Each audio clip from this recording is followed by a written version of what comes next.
Chapter 1666, Two Great Seniors. Dua gulungan kuno, dan mereka berdua palsu. Nah, ini tontonan yang agak menggelikan. Jika tidak ada ketulusan di balik hadiah, mengapa memberi mereka di tempat pertama? Memberikan kepalsuan, apakah itu disengaja? Jiang Chen juga merasa aneh.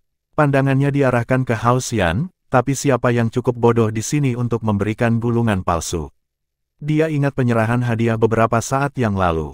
Hanya kotak Yan Jinan yang cukup besar untuk memuat gulungan. Semua orang memandang Yan Jinan, yang meronta-ronta. Mustahil, gulungan yang aku berikan dipilih setelah waktu yang sangat lama menjelajah di ibu kota. Bagaimana mungkin mereka palsu? Yan Jinan tidak berani berteriak terlalu keras.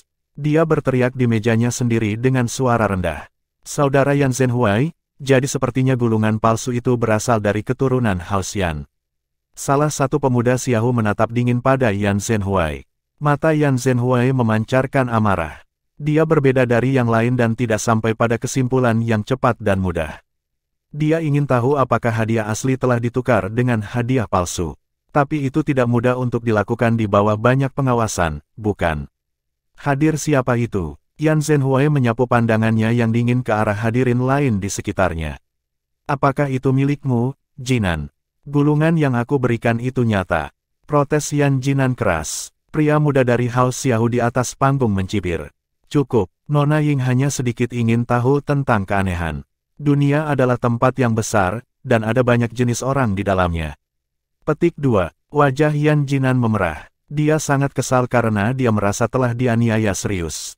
Dia ingin lebih dari segalanya naik dan memeriksa sendiri. Dari awal hingga akhir, dia pikir tidak ada masalah dengan gulungannya. Hadiahnya dipilih sebagai Miss Xiaoying yang paling dibenci tanpa alasan sama sekali membuat Yan Jinan tertekan. Dia menaruh banyak harapan pada dua gulungannya. Bahkan, dia ingin mereka menarik perhatian anak muda itu. Sayangnya, mereka justru menarik yang negatif. Yan Qingsang menghela nafas lega. Setidaknya giok kunonya tidak mengalami nasib yang sama. Selama dia bukan yang terburuk mutlak, dia tidak akan memiliki masalah nyata di tangannya. Dua keping batu giok kuno yang dia berikan cukup baik, tetapi jauh dari ekstrim baik atau buruk. Seperti yang diharapkan, 3 hadiah favorit segera diumumkan sesudahnya. Tak satu pun dari mereka yang ada hubungannya dengan Hao Xian. Seseorang baru saja mengatakan sesuatu tentang kehilangan muka untuk rumah dengan hadiah yang dipilih dengan buruk. Yan Qingsang tiba-tiba menyela, suaranya menetes dengan sarkasme. Aku ingin tahu siapa itu. Mata Yan Jinan cukup panas untuk memuntahkan api. Jika Yan Zhenhuai tidak hadir, ia akan dituntut untuk duke dengan Yan Qingsang. Yan Qingsang, jangan berani-berani memandang rendahku. Tidak ada masalah dengan gulungan aku. Mereka pasti menarik beberapa trik karena mereka ingin menekan kita. Penjelasan Yan Jinan lemah dan tidak berdaya. Lalu mengapa mereka tidak menargetkan kita? Mungkin kamu terlihat seperti tipe yang lebih bisa dibenci, ya. Yan Qingsang memprovokasi Yan Jinan dengan setengah tersenyum. Cukup, diam, syafaat Yan Zhenhuai dengan dingin. Kedua pria muda itu segera turun ke dalam kesunyian. Teman-teman, Nona Ying sangat senang dengan sapa antusias kamu. Hao Xiahu telah cukup beruntung untuk mengundang 2 senior terhormat untuk menghadiri acara ini juga. Pertama, kita memiliki penasihat negara kita sendiri, penasihat senior Duan Ziyuan. Kedua, senior Zi Jumin, pil yang berdaulat dari tanah suci abadi. Hao Xiahu memperkenalkan kedua manula itu dengan semangat dan semangat yang luar biasa. Tirai besar di bagian belakang ditarik ke belakang. 2 senior berhenti dengan lambat, satu di sebelah kiri dan satu di sebelah kanan. Suasana segera mendidih saat melihat. Keduanya terkenal bahkan di negara pada umumnya. Salah satunya adalah pejabat nasional, yang lain benar-benar ahli Dao Pil. Pil berdaulat tidak lain adalah pil abadi legendaris, seorang ahli yang telah mencapai peringkat empirean dalam pil Dao. Baik senior akan berjalan tanpa tertandingi di tanah suci abadi. Penonton menjadi heboh di hadapan para senior. Bahkan Yan Zhenhuai sedikit tergerak ketika dia mendengar nama mereka. Dia tidak bisa menahan diri untuk tetap menghargai ketika kedua senior keluar. Karena Yan Zhenhuai berdiri, yang lain dari Hao Xian tidak berani tetap duduk dan mengikuti. Faktanya, semua pemuda dari berbagai faksi berdiri untuk memberikan tepuk tangan meriah. Tidak ada senior yang mengudara. Mereka melambaikan tangan ke kerumunan dengan ramah dan berjalan di atas panggung. Xiao Ying mendekati mereka dengan hati-hati. Suaranya nyaris manis-manis. Penasihat senior, Guru Ziju. Guru Ziju. Semua orang berhenti di alamat. Pria muda dari rumah Xiao itu tertawa dengan lancar. Mungkin semua orang belum sadar, tetapi Nona Ying menjadi murid senior Ziju bulan lalu. Tuan telah mengakui bakatnya dan percaya bahwa dia mungkin akan menjadi penguasa pil berikutnya. Petik 2. Orang-orang dari rumah Xiao mengeluarkan sorakan yang memekakkan telinga, menimbulkan keributan karena bangga dengan rumah mereka sendiri. Rumah-rumah lain memiliki reaksi beragam. Beberapa mempertahankan senyum mereka tanpa berhenti berdetak. Yang lain benar-benar tenang, seolah-olah apa yang baru saja diumumkan bukan urusan mereka. Yang lain mengerutkan alis mereka secara rahasia, khawatir tentang kebanyakan orang jenius House Xiao. Perbedaan dalam ekspresi kerumunan hampir merupakan karya seni, yang mencakup semua lapisan masyarakat. Yan Qingsang termasuk di antara mereka yang kesal dengan berita itu. Dia mengerutkan bibirnya, menggumamkan sesuatu yang tak terdengar pada dirinya sendiri. Setelah mengultivasi telinga Zephyr, Jiang Chen nyaris tidak berhasil mengumpat dengan sumpah serapah tentang sifat pemula rumah Xiao. Rupanya, Yan Qingsang percaya bahwa rumah telah jatuh di atas Incredibly anjing sial, semoga beruntung. Yan Zhenhuai juga agak serius. Dia memeriksa gadis di atas panggung dengan serius. Semua orang sebelumnya mengira ketenaran Xiao Ying adalah karena penampilan dan hubungannya dengan Xiao Zong. Tapi sekarang sepertinya anggapan yang tidak akurat. Xiao Ying layak dihormati dengan caranya sendiri. Bakat pil daunnya harus luar biasa telah dipilih oleh penguasa pil sebagai murid pribadi. Di dunia pil dao, penguasa-penguasa pil pangkat Empyrean menjulang di atas semua orang.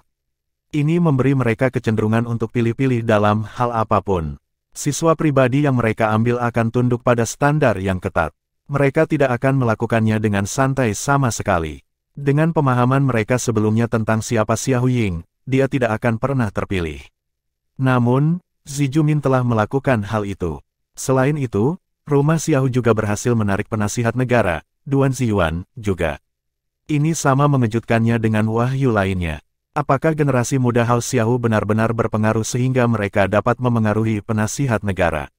Penasihat negara berpartisipasi dalam pemerintahan seluruh negara ilahi. Mereka mengendalikan nasib tanah tempat mereka tinggal. Terlepas dari kekuatan faksi, bisakah itu menjadi lebih kuat dari keluarga kekaisaran? Daripada tanah suci abadi, semua orang secara universal waspada terhadap rumah Xiao sejauh ini. Banyak yang mengira bahwa tanah suci pada akhirnya akan merasa terancam dan memadamkannya secara bergantian. Namun, tampaknya dugaan itu lahir dari rasa iri yang murni dan bukannya fakta yang kuat. Daripada ditolak oleh tanah suci, rumah Xiao tampaknya semakin dekat dengannya. Mereka bahkan berhasil mengundang pil berdaulat dari sana. Kursi kedua senior di meja House Xiao adalah cahaya itu sendiri. Rumah itu sangat berani dengan kehadiran mereka semata. Teman-teman, haruskah kita meminta tamu terhormat untuk membuat beberapa komentar? Kami para pembudidaya muda membutuhkan petunjuk dari para tetua kami. Tolong bantu mereka. Petik 2. Orang-orang House Xiao sengaja menciptakan momentum untuk tujuan mereka sendiri. Dan sayangnya, kedua senior tampaknya agak kooperatif dalam hal ini. Setelah kamu, penasihat, Zijumin tersenyum dalam kewajiban. Penasihat itu mengembalikan ekspresi yang sama, lalu memandang ke arah hadirinnya yang bersemangat. Aku melihat bahwa lebih dari 80% dari para jenius muda Eternal Divine Nation ada di sini pada jamuan hari ini. Kamu semua, aku bisa melihat harapan dan masa depan bangsa kita. Hasil panen para jenius muda kami saat ini adalah kelompok yang sangat berbakat. Beberapa ada di balik pintu tertutup sekarang, dan aku yakin mereka akan memberi kita lebih banyak kejutan ketika mereka keluar. Dalam kompetisi antara generasi muda dari 10 negara ilahi, aku yakin kamu akan dapat membawa kehormatan bagi nama bangsa kita. Satu-satunya harapanku adalah agar kalian semua tetap bekerja keras. Di jalan jenius yang umum ini, siapapun dari kalian tiba-tiba bisa melompat ke depan. Petik 2. Pidato Duan Ziyuan terdengar bagus di permukaan, tetapi sebenarnya agak hambar. Mungkin ini bisa dikaitkan dengan tipikal-tipikal pejabat pemerintah. Kata-katanya tidak membuat marah siapapun dan tidak menyenangkan siapapun. Brother Ziju, kamu adalah idola anak-anak muda ini. Mengapa kamu tidak mengatakan beberapa hal juga? Masih tersenyum, Duan Ziyuan mengalihkan pembicaraan ke arah Zijumin. Pil berdaulat mengenakan pakaian ilmiah hari ini. Dia melihat gambar meludah seorang akademisi. Kumis kecilnya terpelihara dengan baik, wajahnya agak ramping. Seluruh penampilannya bersih dan tampan. Jika penasihat negara kita menginginkannya, maka izinkan aku memasukkan beberapa kata. Penasihat itu hanya menyebutkan bakat luar biasa dari generasi muda kita di sini. Aku tidak setuju dengan ini, tetapi penasihat kami yang terhormat mungkin hanya merujuk pada bela diri Dao. Dalam hal Pil Dao, kaum muda kita memiliki jalan panjang untuk terus maju. Kami sedikit berbeda dari yang terbaik yang ditawarkan 10 negara ilahi.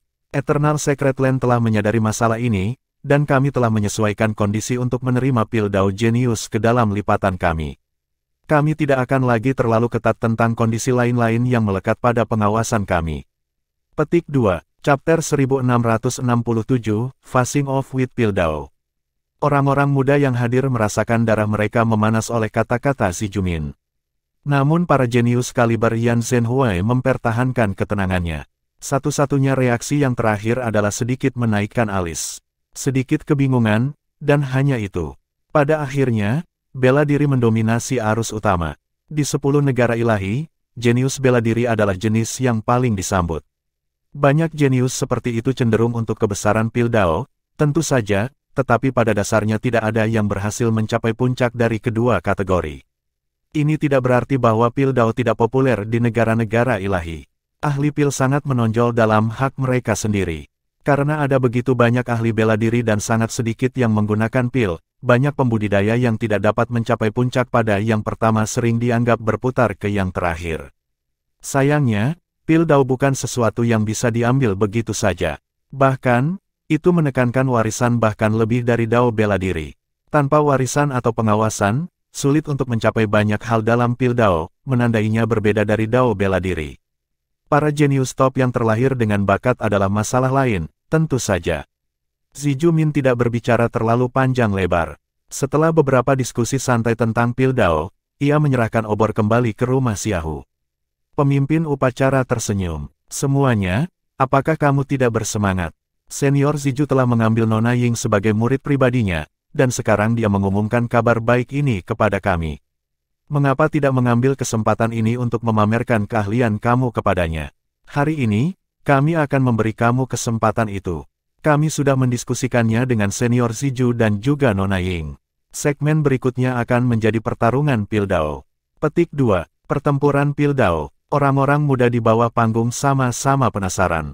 Bagaimana cara kerjanya? Para jenius ini sama sekali tidak mengerti tentang Pil Dao, tetapi mereka hampir tidak ahli. Dengan demikian, tidak ada yang panik tentang prospek acara tersebut. Mereka sudah menjadi tamu di House Xiahu. Tidak peduli bagaimana tuan rumah mereka ingin bermain, mereka akan senang untuk mengikuti. Bahkan, ada yang agak berharap. Bagaimanapun, Xi Jumin mewakili tanah suci abadi. Jika dia tertarik pada salah satu dari mereka, itu akan menjadi pengalaman yang mengubah hidup.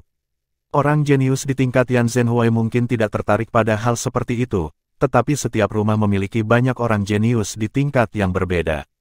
Alokasi sumber daya adalah masalah yang sangat nyata. Mereka yang tahu bahwa mereka tidak memiliki banyak masa depan akan sering memiliki pikiran kedua. Seseorang seperti Yan Jinan misalnya, tidak akan ragu untuk memahami sedotan yang ditawarkan. Tidak ada lagi yang bisa ditawarkan rumahnya. Dia harus mengandalkan dirinya sendiri jika dia ingin mencapai sesuatu yang lebih. Karena Yan Jinan tahu dia tidak mampu melakukan itu sendiri, dia akan memiliki berbagai pemikiran tentang apa yang ingin dia lakukan dalam situasi seperti ini. Saudaraku Huai, kami tidak pandai Pil Dao.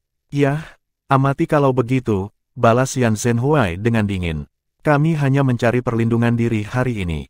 Tidak apa-apa selama kita tidak kehilangan reputasi atau wajah apapun. Petik 2. Namun, rencananya tidak akan berhasil karena yang lain tidak akan membiarkannya. Kami butuh waktu cukup lama untuk memikirkan metode bersaing yang lebih menarik. Cukup mengumpulkan semua orang untuk membandingkan Pil Dao kecakapan akan terlalu kasar. Untuk hari ini, kami akan meminta semua orang berpartisipasi dalam kuis. Ada 20 pertanyaan total, dan kalian semua memiliki kesempatan untuk menjawab. Yang pertama melakukannya dengan benar menerima 10 poin. Untuk menghindari partisipasi jahat, jawaban yang salah akan kehilangan 20 poin. Setelah semua 20 selesai, pesta dengan poin terbanyak akan dinobatkan sebagai pemenang. Kompetisi ini bukan kompetisi pribadi, setiap rumah menerima poin sebagai tim. Kita akan melihat rumah mana yang memiliki pengetahuan dan bakat Pildaw paling cepat.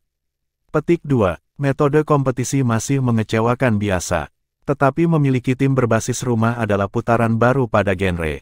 Metode ini menarik, seseorang tiba-tiba berteriak. Tapi itu tidak menyenangkan jika hanya untuk membandingkan satu sama lain. Mengapa tidak membagikan hadiah juga? Petik 2. Ya, kami butuh hadiah. Hanya kurang menyenangkan tanpa mereka. Petik 2. Benar, pasti ada sesuatu yang dipertaruhkan. Para jenius faksi yang lebih besar semuanya ingin menyumbangkan sesuatu. Yang seperti House Yan bagaimanapun, diam.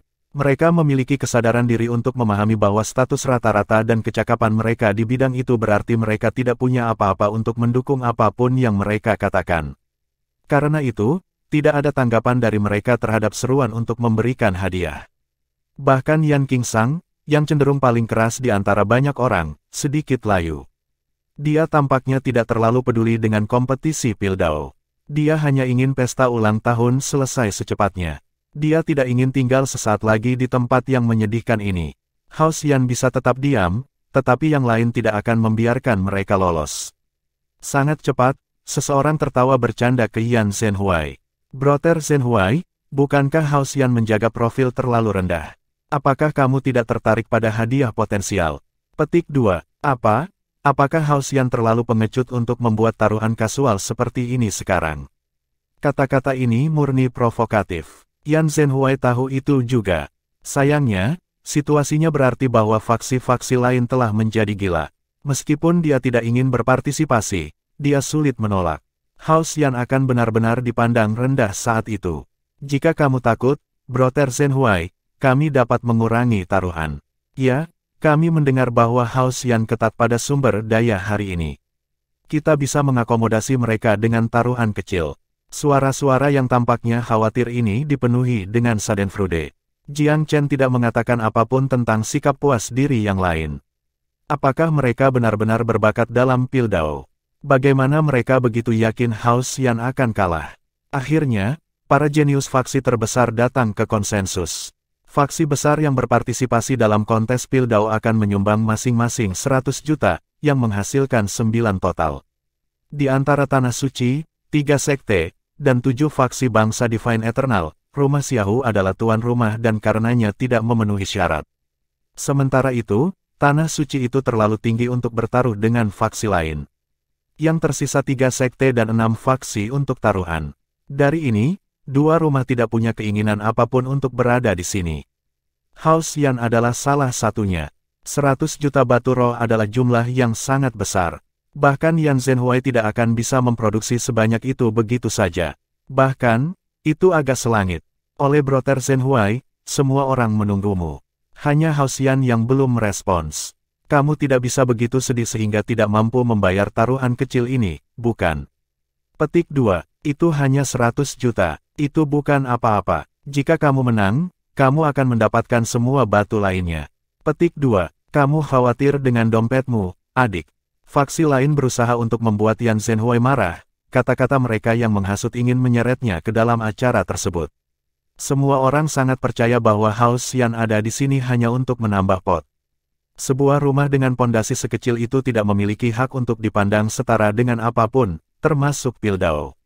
Dengan demikian, membujuk mereka hanyalah penggalian untuk meningkatkan taruhan untuk rumah mereka sendiri pada kemenangan potensial. Yan Zhenhuai terjebak di antara batu dan tempat yang sulit. Pada titik ini, berpartisipasi dalam taruhan hanya akan kehilangan rumahnya batu-batu yang disumbangkan. Dia memiliki kesadaran diri yang cukup untuk mengetahui hal itu. Justru karena ini dia tidak ingin membuang 100 juta batu roh langit. Rumah itu tidak seperti dulu. 100 juta batu roh adalah jumlah yang signifikan.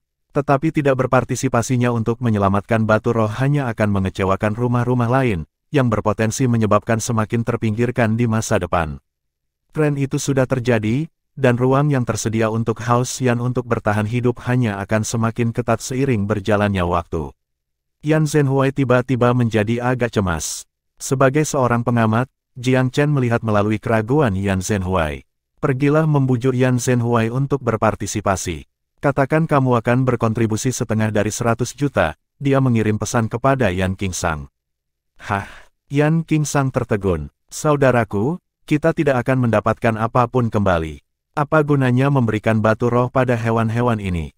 Petik 2. Jiang Chen tersenyum. Jika kamu ingin menghasilkan uang, kamu harus berpartisipasi. Ingat, kamu harus bersikeras agar laba dialokasikan dengan cara yang sama seperti pasak didanai. Tidak ada tiang sekarang berarti tidak ada batu nanti. Petik 2. Yan Qingsang melirik temannya, tekadnya melonggarkan. Kepercayaannya pada Jiang Chen hampir melampaui itu di Yan Zhenhuai. Saudaranya memberinya pandangan yang sangat meyakinkan. Yan Qingsang menggertakkan giginya, mengambil keputusan. Saudaraku Huai, kita mungkin pasti akan kehilangan uang kita, tetapi kita tidak bisa kehilangan wajah kita sekarang. Kita akan hidup bahkan jika kita kehilangan 100 juta. Jika kami tidak berpartisipasi, Haosyan akan didorong lebih jauh. Mari bertaruh dengan mereka, kita bisa mengumpulkan 100 juta bersama.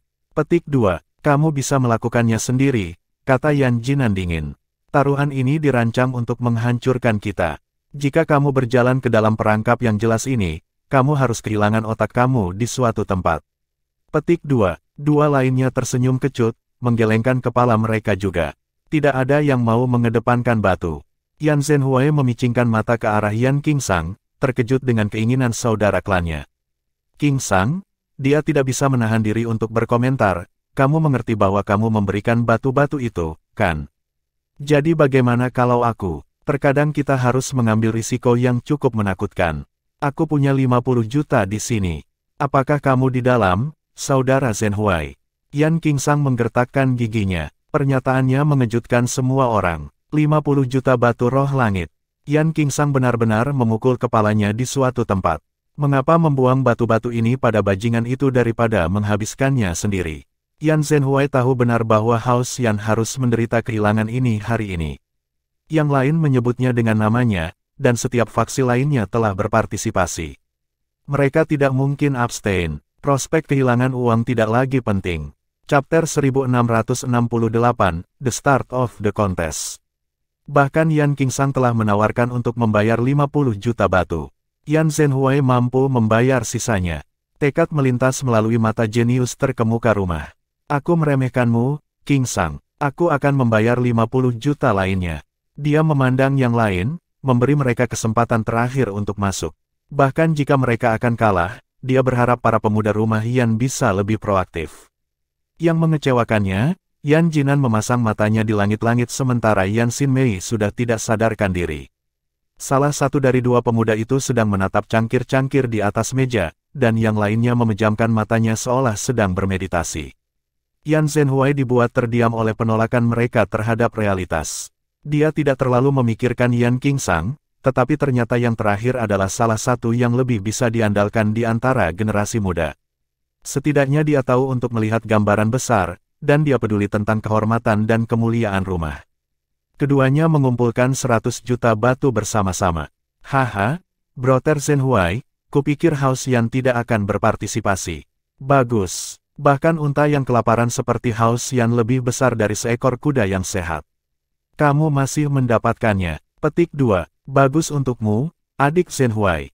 Orang-orang di sekitar mereka mengubah nada taruhan mereka, tapi Yan Zhenhuai mempertahankan ekspresi menyendiri. Dia tahu mereka hanya memikirkan keuntungan mereka. Mereka lebih ramah padanya sekarang hanya karena mereka menganggapnya sebagai sapi perah. Keramah tamahan itu hanya akan bertahan sampai akhir kontes. Yan Zhenhuai menghela nafas dalam hati. Banyak dari mereka yang memanggilnya adik sebenarnya dia lebih muda dan lebih lemah dari dia. Namun, rumahnya telah menurun meyakinkan mereka bahwa mereka bisa memanjat rumah Yan. Karena itu apa yang mereka sebut dia benar-benar berubah. Dia tahu bagaimana orang bisa berubah-ubah, jadi dia tidak memperhatikan mereka sebanyak itu. Dengan 100 juta batu Haosyan, kumpulan taruhan sekarang berjumlah 900 juta batu dari 9 faksi. Hadirin sekalian, diskusi kami menyimpulkan bahwa hanya 3 peserta teratas yang akan diberi penghargaan. Tempat pertama akan mendapat 600 juta batu, yang kedua, 200 juta, dan yang ketiga, 100 juta. Adakah yang berbeda pendapat? Petik 2. Taruhan harus memiliki pemenang dan pecundang, dan harus ada lebih banyak orang yang kalah daripada yang menang. Tidaklah masuk akal jika pemenang dibatasi untuk 3 peserta. Jika tidak, maka mari kita mulai. Tidak ada yang meminta pendapat Yan Zhenhuai setelah memasang taruhan. Jelas semua orang berasumsi bahwa Hao Xian hanya akan mengikuti jejak mereka dan menerima persyaratan apapun. Tepat sebelum kondisi taruhan diselesaikan, Yan Qingsang tiba-tiba berdiri. Tunggu, perhatian semua orang tersentak padanya. Bahkan Xiao Ying memandangnya dengan terkejut dari panggung yang tinggi. Seseorang dari Hao Xian cukup berani untuk berbicara, dan itu bukan Yan Zhenhuai. Sebuah petunjuk aneh memasuki tatapan mereka. Tak satu pun dari mereka yang menduga tindakan mendadak Yan Qingsang. Apa yang harus kamu katakan? Seseorang bertanya dengan dingin. Aku memang punya sesuatu untuk dikatakan. Karena ini merupakan taruhan, kami harus memastikan bahwa yang kalah akan menghormati taruhan. Bagaimana jika seseorang menolak untuk membayar setelah itu? Kami memiliki 2 senior hadir di sini, dan ada banyak master dari Tanah Suci Abadi juga. Aku percaya kami harus memberikan persetujuan eksplisit kami untuk taruhan, dan kami tidak akan kembali pada kata-kata kami. Petik 2. Itu adalah sesuatu yang paling tidak dipertimbangkan. Mereka berasumsi bahwa semua orang akan mengikuti aturan pada kesempatan seperti itu. Tapi apa yang dikatakan Yan Qingsang masuk akal. Akan lebih baik untuk mendapatkan janji semua orang terlebih dahulu. Setelah beberapa diskusi, semua orang memberikan kata-kata mereka bahwa mereka akan menghormati taruhan. Sebenarnya, tak satu pun dari mereka berpikir bahwa Hao Xian akan menang. Meskipun Yan Qingsang yang telah berbicara untuk mengingatkan mereka mengabaikannya setelah itu. Khususnya, Yan Jinan dan pemuda-pemuda lain dalam keluarga itu memandangnya seolah dia sudah gila. Apakah dia pernah ditendang di kepala? Mereka tumbuh bersama dia. Meskipun mereka tidak benar-benar dekat seperti saudara biasa, mereka tahu segalanya tentang satu sama lain. Tak satu pun dari mereka percaya bahwa Yan Qingsang memiliki bakat yang cukup untuk tampil baik dalam kontes. Bahkan, mereka percaya bahwa tingkat Pildaonya adalah yang terburuk di antara para jenius muda. Mereka siap menertawakannya begitu dia gagal. Hebat, semua orang tampaknya sangat tertarik dengan kontes Pildao. Tolong beri aku perhatian kamu. Semua fraksi memiliki waktu 15 menit untuk menetapkan 2 anggota sebagai responden kamu. Hanya mereka yang diizinkan bersaing untuk mendapat kesempatan menjawab. Kami tidak ingin kontes menjadi kacau balau dengan semua orang mencoba menjawab. Tentu saja, jika kedua responden tidak dapat memberikan jawaban, anggota lain di faksi kamu mungkin akan masuk. Kamu akan mendapatkan poin kamu tetap. Sekarang, pilih responden kamu. Ingat, selain 2 ini, yang lain tidak akan mendapat kesempatan untuk menjawab bahkan jika mereka mengangkat tangan. Petik 2. Yan Qingsang dan Yan Zhenhuai adalah orang-orang yang mendukung taruhan, jadi tentu saja mereka yang merespons Hao Xian. Yang lain tidak akan menyebabkan masalah, atau mereka benar-benar akan membuat musuh dari Yan Zhenhuai. Tatapannya yang berat menyapu semuanya. Kontes Daopil ini terkait dengan kehormatan Hao Xian. Kamu mungkin tidak ikut taruhan, tetapi jangan simpan jawaban untuk diri sendiri jika kamu mengetahuinya. Petik 2. Dia mengenal pemuda-pemuda lain dengan sangat baik. Mereka cenderung tetap di sela-sela karena mereka menganggap kontes tidak terkait dengan mereka. Dia harus mengetuk beberapa perasaan ke mereka terlebih dahulu. Karena para pemuda masih sangat takut padanya, mereka mengangguk dan menjanjikan bantuan mereka. Aku tidak akan menyimpannya darimu jika aku tahu jawabannya, Brother Huai. Aku juga tidak. Itu semua untuk Hao Xian. Meskipun kami tidak ikut campur dalam taruhan, kami akan membantu demi keluarga. Mereka membayar layanan bibir yang sesuai untuk Yan Zhenhuai. Dia mengangguk sedikit, tatapan penuh arti menyapu semua orang. Yan Qingsang diam-diam mengirim ke Jiang Chen, saudaraku, kaulah yang mendorong aku untuk berpartisipasi. Strategi apa yang kamu miliki? Aku tidak pandai Pildao. Petik 2. Jiang Chen tersenyum. Awasi aku baik-baik. Angkat tangan kamu segera setelah kelopak mata aku berkedut. Jangan ragu. Petik 2. Tapi, apakah kamu percaya diri? Selama kamu percaya padaku, Jiang Chen tidak membuang waktu untuk menjelaskan. Yan Qingsang datang untuk mempercayai Jiang Chen tanpa syarat. Dia memutuskan untuk melakukan apa yang dikatakan Jiang Chen. Begitu kelopak mata berkedut, tangannya akan melesat secepat mungkin. 15 menit berlalu. Setiap faksi siap dan kontes resmi dimulai. Jelas bahwa Zijumin dari Eternal Secret Land sangat peduli dengan kontes ini. Dia secara pribadi memoderasi itu. Perhatian, para kontestan, pertanyaan pertama berkaitan dengan budidaya ramuan roh. Di musim yang berbeda, Bone Mending Sunflower dapat dibudidayakan dengan herbal roh yang berbeda untuk mempercepat pertumbuhan melalui kombinasi energi roh. Yang ramuan semangat yang paling cocok untuk meningkatkan bersama dengan bunga matahari. Tolong beri 2 atau lebih jawaban. Petik 2. Pertanyaan pertama dimaksudkan untuk mengintimidasi para kontestan. Banyak dari mereka menarik napas ketika mendengarnya. Banyak dari mereka bahkan belum pernah mendengar ramuan roh sebelumnya. Mereka yang mengira itu hanya dapat ditemukan di alam, tidak dibudidayakan. Kerumunan itu tenang. Sejumlah orang jenius tampak ragu-ragu. Mereka tampaknya memiliki gagasan yang kabur, tetapi mereka tidak dapat membentuk jawaban terstruktur. Saat ini, ada beberapa yang mempertimbangkan untuk mengangkat tangan, tetapi mereka tidak berani melakukannya. Setiap faksi dimulai dengan poin 0. Mendapatkan poin yang dikurangi akan menempatkan mereka dalam poin negatif. Tidak ada yang mau mengambil risiko tertinggal di awal, mereka lebih suka tidak memberikan jawaban sebagai gantinya. Kelopak mata Jiang Chen berkedut.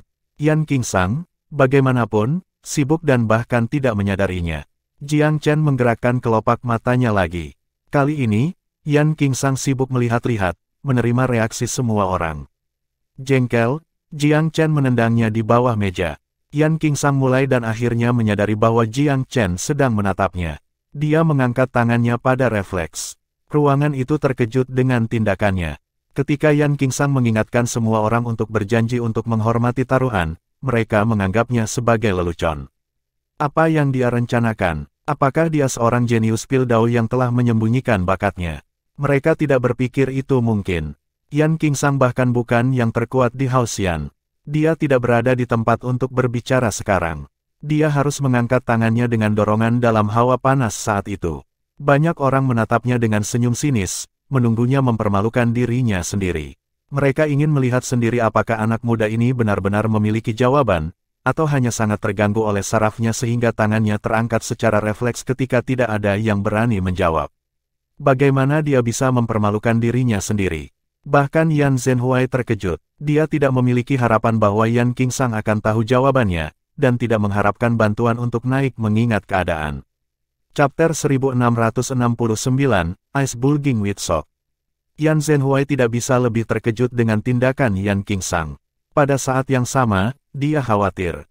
Dia berharap jenius yang lebih muda tahu apa yang dia lakukan, atau dia akan meminta penghinaan. Yan Qingsang telah menjadi pusat perhatian semua orang. Bahkan para jenius top memandangnya dengan bingung. Apakah anak yang tidak dapat diandalkan dari Haoxian kehilangan akal? Pertanyaan pertama jelas sangat sulit. Jelas itu dimaksudkan untuk mengintimidasi para kontestan. Bagaimana dia berani mengangkat tangannya? Apakah keberaniannya berasal dari ketidaktahuan? Kerumunan memandang dengan ekspresi berbeda. Beberapa mengejek-mengejek, beberapa berharap dia membuat keributan. Yang lain menganggapnya dengan cemberut, mencoba membedakan apakah dia tahu jawabannya, atau mengangkat tangannya dengan panik. Namun yang lain menutup mata mereka dan mengabaikannya sepenuhnya. Yan Qingsang perlahan berdiri di bawah pengawasan mereka. Dia berdeham dengan cara yang berlebihan dan tersenyum. Musim gugur adalah musim pembunuhan. Tidak ada banyak ramuan roh yang dapat berbaur dengan bunga matahari Bone Mending selama periode waktu ini, tetapi masih ada beberapa di antaranya. Flower Cidegrass dan Heart Crab Apple muncul di pikiran. Autumn Reed Grass adalah hal lain. Ada kemungkinan lain, tetapi ketiganya adalah pilihan terbaik. Bagaimana menurutmu, Senior Ziju? Petik 2. Hal tentang Yan Qingsang adalah bahwa ia tidak peka terhadap dunia luar. Mengingat keadaannya, dia masih bisa menyeringai dan mengabaikan tatapan orang lain. Jiang Chen agak menghargai kualitas tentang dia. Mentalitas yang kuat dapat dianggap sebagai salah satu hal positif Yan Qingsang. Kembali di Jade Revel Lodge, dia telah berbicara melawan semua orang di meja meskipun Xiahou Xi bersikap tegas. Sekarang, bahkan dengan semua mata menatapnya, dia berdiri dengan berani dan menjawab pertanyaan itu tanpa rasa takut, tidak terganggu oleh semua perhatian yang dia dapatkan. Dia bahkan meminta pendapat Sir Zijumin, bukan sesuatu yang bisa dilakukan setiap pemuda. Banyak anak muda yang takut pada senior dan ahli seperti binatang buas. Bahkan jika mereka tidak takut, mereka tetap menghormati. Dengan demikian, kinerja Yan Qingsang agak mengejutkan. Bahkan Yan Zhenhui memberinya scan lagi dengan pertimbangan cermat. Pria muda ini tiba-tiba tampak seperti orang asing baginya. Apakah ini Yan Qingsang yang dia kenal? Sebagai jenius top generasi muda, ia tahu lebih baik daripada siapapun betapa biasa fondasi rumah dalam Piltdown. Mereka benar-benar biasa-biasa saja jika dibandingkan dengan faksi besar lainnya di bangsa Divine Eternal. Dan Yan Qingsang tidak pernah menunjukkan bakat dalam Piltdown sama sekali. Mengapa dia bisa menjawab pertanyaan pertama sebelum orang lain, dan tampak sangat percaya diri ketika melakukannya? Apakah dia tidak mengambil tebakan liar? Untuk beberapa alasan, Yan Zhenhui punya perasaan bahwa bocah itu tidak mengada-ada saat dia pergi.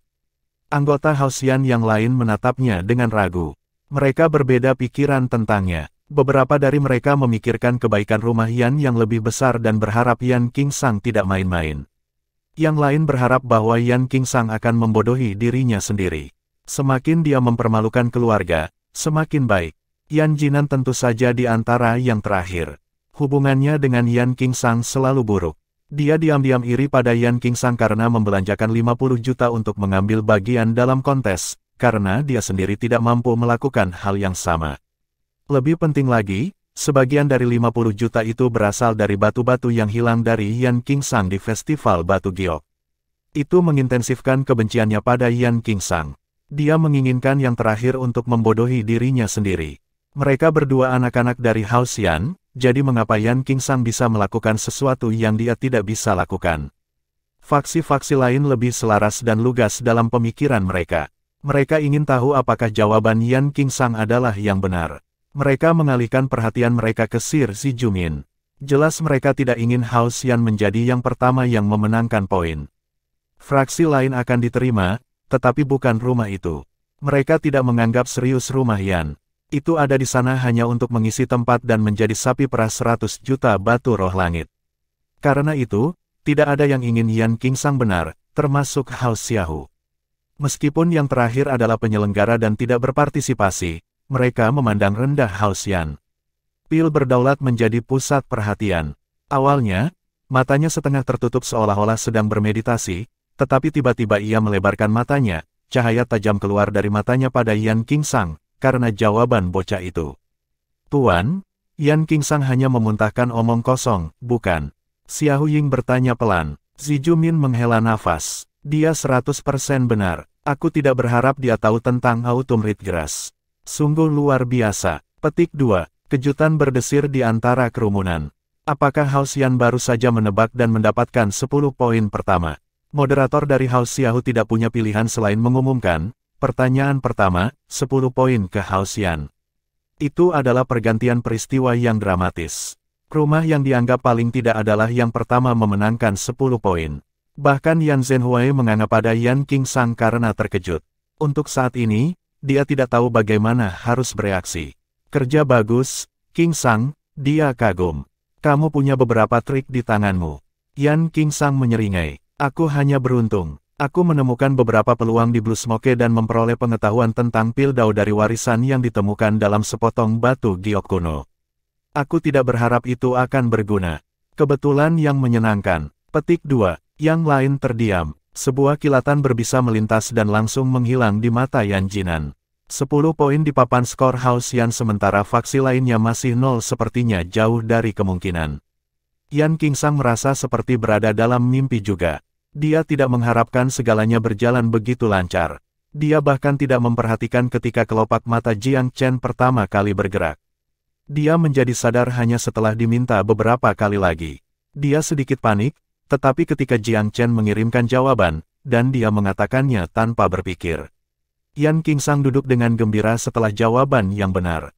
Dia ingin mengatakan sesuatu kepada Jiang Chen, tetapi Jiang Chen mengirim pesan kepadanya, fokus. Jangan terganggu. Petik 2. Ini bukan pertama kalinya dia mendapatkan manfaat dari Jiang Chen, jadi dia mengumpulkan pikirannya dan menenangkan kegembiraannya. Dia memiliki perasaan bahwa Brother Zhao Yuan mendesaknya untuk berpartisipasi dalam kontes dengan kemenangan dalam pikiran. Zhao Yuan tidak akan bergabung dengan 100 juta batu hanya untuk bersenang-senang. Yan Qingsang merasa lebih bersemangat. Dengarkan baik-baik pertanyaan selanjutnya. Ini resep pil. Ini adalah resep yang tepat, tetapi 2 herbal roh tambahan bermasalah. Angkat tangan kamu ketika kamu menemukan kedua kekurangan itu. Ingat, begitu kamu mengangkat tangan, kamu harus segera memberikan jawaban kamu, atau itu akan dianggap curang dan kamu akan mendapat 10 poin dikurangi. Karena itu, teliti dengan cermat sebelum kamu mengangkat tangan. Petik 2. Dengan lambaian tangannya, sebuah gulungan virtual muncul di udara. Baris teks terwujud pada gulir. Itu adalah resep pil. Jiang Chen memindai dan tersenyum pada dirinya sendiri. Itu adalah resep pil kuno, dan resep yang tidak biasa. Pil itu jarang digunakan. Hanya Grandmaster Pil yang tidak memiliki yang lebih baik untuk melakukan hal ini akan mempelajari ini. Sebagai Grandmaster Pil dalam kehidupan masa lalunya, Jiang Chen memiliki banyak waktu luang. Dia membaca lebih banyak buku daripada yang bisa dia hitung dan tidak ada resep pil di dunia yang dia tidak tahu. Dia segera mengenali resep itu. Jawabannya datang dengan mudah ketika pandangannya menyapu teks. Dia melemparkan Yan Qingsang pandangan runcing. Yan Qingsang tidak memperhatikan resepnya. Fokus utamanya adalah pada Jiang Chen. Dia tahu tidak ada gunanya baginya untuk melihat resep. Dia tidak akan bisa memahaminya bahkan jika dia menghabiskan 10 tahun mempelajarinya. Saudara Zhao Yuan adalah satu-satunya hal yang bisa dia andalkan. Begitu kelopak mata Jiang Chen bergerak, dia mengangkat tangannya tanpa ragu-ragu. Itu menciptakan kegemparan. Frustrasi meledak karena dia. Apa yang sedang terjadi? Apakah Yan Qingsang bertekad untuk membangkitkan masalah? Tidak bisakah dia membiarkan yang lain bersenang-senang? Bagaimana mereka akan mendapat kesempatan untuk menang jika dia terus seperti ini? Yang paling penting adalah jika dia bisa memberikan jawaban yang benar. Apakah dia akan membuat tebakan keberuntungan lain? Tidak ada yang bisa seberuntung itu, kan? Lagi, Xiao Ying terkejut. Dia menatapnya dengan dingin hanya dari sudut matanya, nadanya kesal. Yan Qingsang terkekeh, tidak memperhatikan keraguannya. Dia berbalik ke Xi Jumin. Ini adalah resep untuk pil Blue Spirit kuno. Itu dapat digunakan untuk meningkatkan energi roh. Ini memiliki kualitas pembersihan bagi mereka yang menggunakan metode elemen tertentu. Kedua kekurangan tersebut ada dalam penggunaan Water Charm Seed dan Cleansing Grass. Nama-nama dari kedua bahan tersebut mungkin terlihat sempurna untuk Blue Spirit Pil dari namanya, tetapi sebenarnya, kedua ramuan itu terlalu kuat untuk pil pemurnian seperti itu.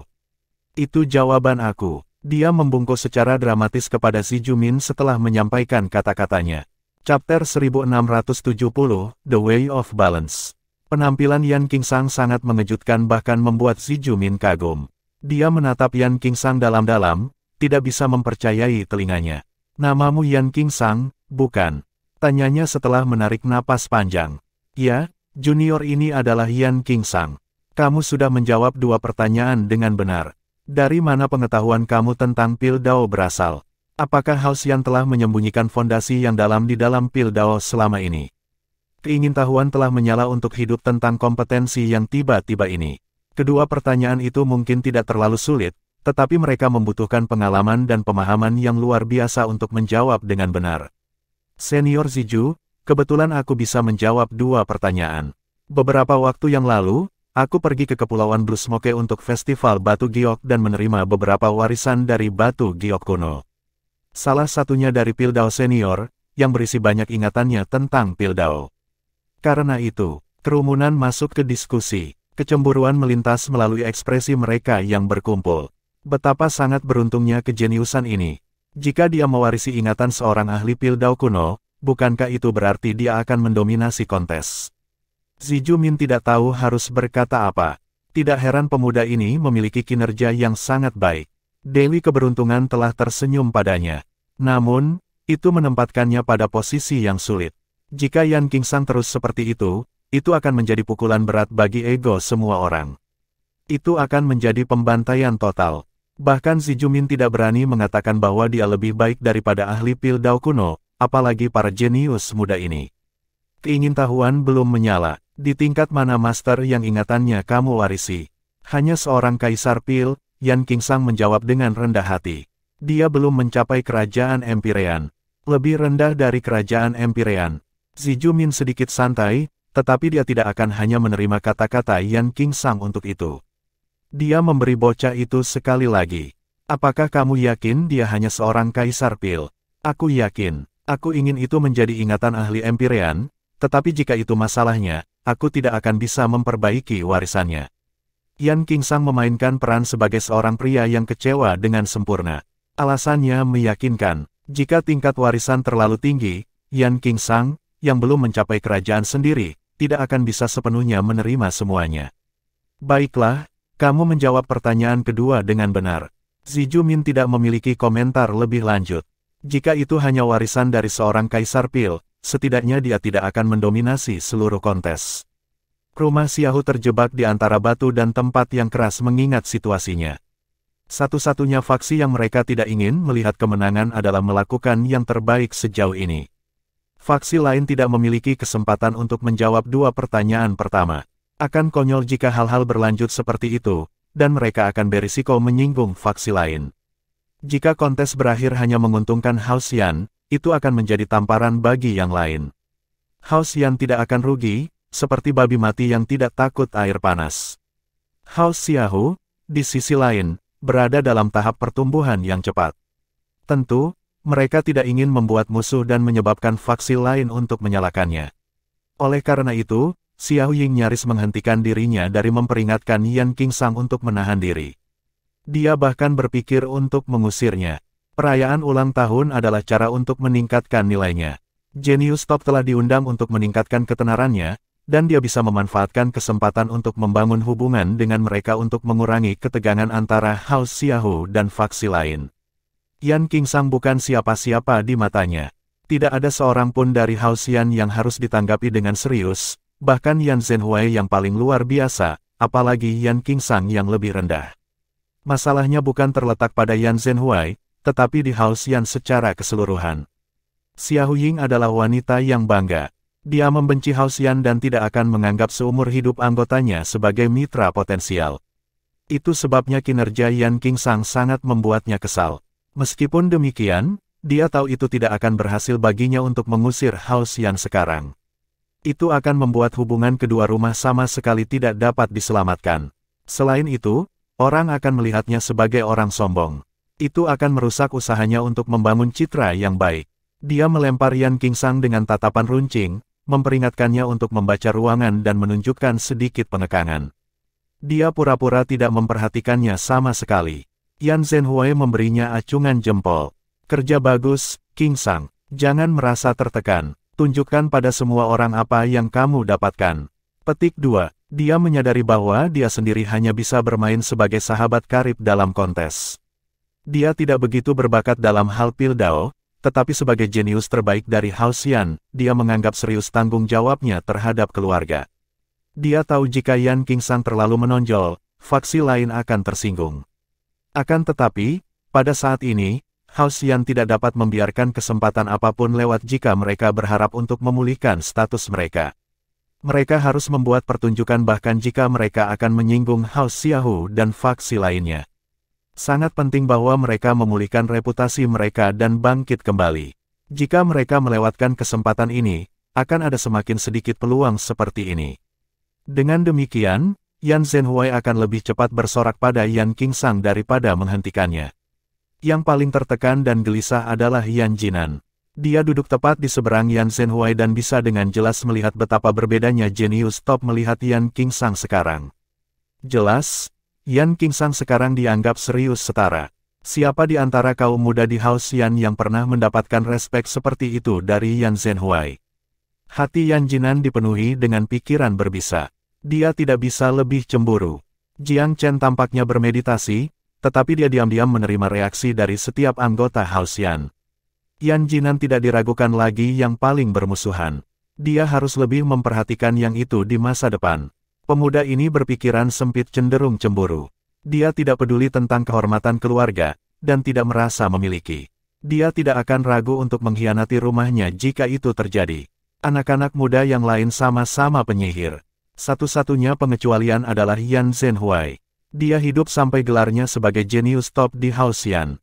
Dia adalah seorang pemuda yang bisa diandalkan. Jiang Chen diam-diam mengevaluasi batang atas. Dia berencana tinggal di Haoxian untuk waktu yang lama, jadi dia harus mendapatkan pemahaman dasar tentang semua orang. Anggota fraksi lain terus melihat meja Haoxian. Rumah ini sekarang menjadi lawan yang kuat dalam kontes. Jiang Chen membuka matanya dan telinganya tajam. Dia tahu orang-orang menjadi gelisah karena Yan Qingsang. Dia sangat waspada. Dia memberitahu Yan Qingsang untuk menjawab 2 pertanyaan berturut-turut karena dia ingin dia mengambil inisiatif dan mengintimidasi yang lain. Dengan pencapaian itu, mereka tidak perlu melanjutkan dengan kecepatan penuh. Jika mereka tidak membiarkan orang lain memiliki kesempatan untuk menjawab, kontes tidak akan berlanjut. Dan jika faksi lain menyerah sebelum waktunya, upaya mereka akan sia-sia. Karena itu, ketika Xi Jumin mengumumkan pertanyaan ketiga, Jiang Chen bersikap bodoh meskipun dia tahu jawabannya. Kelopak matanya tak bergerak. Yan Qingsang menatapnya dengan mantap, bahunya sedikit gemetar dalam persiapan untuk mengangkat tangannya. Dia sedikit kecewa melihat seorang jenius dari Sekte Danau Giok menjawab pertanyaan ketiga dan menerima 10 poin. Danau Jade Sekte memiliki dasar yang baik dalam Pildao dibandingkan dengan sekte lain di Eternal Divine Nation. Keberhasilan mereka tidak begitu mengejutkan. Semua orang terganggu ketika pertanyaan ketiga diumumkan. Mereka dengan gugup menunggu untuk melihat apakah Yan Qingsang akan sekali lagi menjawab segera. Hampir semua perhatian mereka tertuju padanya. Dengan demikian, mereka sangat terkejut ketika dia tidak mengatakan apa-apa atau menunjukkan reaksi apapun. Sekali lagi, mereka kehilangan kesempatan untuk menjawab sebelum mereka menyadarinya. Dengan itu, bagaimanapun, membawa kelegaan. Setidaknya dorongan Yan Qingsang telah terputus. 2 kali adalah kebetulan, tetapi yang ketiga adalah sebuah pola. Jika dia melakukannya lagi, yang lain akan benar-benar kehilangan kepercayaan diri mereka. Untungnya, itu belum terjadi dan kontes bisa berlanjut. Keheningannya memberi harapan yang lain. Mereka mendapatkan kembali motivasi dan mengalihkan fokus mereka kembali ke Master Xi Jumin. Yan Zhenhuai tidak kecewa. Itu normal bagi Yan Qingsang untuk tidak memiliki jawaban. Akan agak konyol jika dia bisa menjawab semuanya. Meskipun dia ingin saudara klannya terus mendominasi kontes, dia cukup realistis untuk menghentikan dirinya dari berharap terlalu banyak. Setiap jenius yang hadir sangat berbakat. Selain mereka yang absen karena budidaya pintu tertutup, hampir setiap pemuda berbakat di negara Divine Abadi hadir. Mereka sama sekali tidak biasa-biasa saja. Ketika pertanyaan keempat diumumkan, Jiang Chen masih tahu jawabannya. Tapi sekali lagi, dia bermain bodoh dan tidak memberi Yan Qingsang kesempatan untuk membuat kagum penonton. Selama dia bermain mati, si jenius hanya bisa tetap diam. Pertanyaan keempat dijawab oleh seorang jenius dari House Feng, salah satu dari 7 rumah terbesar. Itu menempatkan Haoxian di puncak dengan 20 poin, diikuti oleh Jade Lake Sect dan House Feng. Yan Qingsang diam 2 kali membuat yang lain santai. Dia hanya cukup beruntung untuk menemukan 2 pertanyaan yang kebetulan dia ketahui. Jadi dia mewarisi kenangan Kaisar Pil kuno. Terus, tampaknya seorang Kaisar Pil kuno tidak lebih baik dari ahli pil biasa.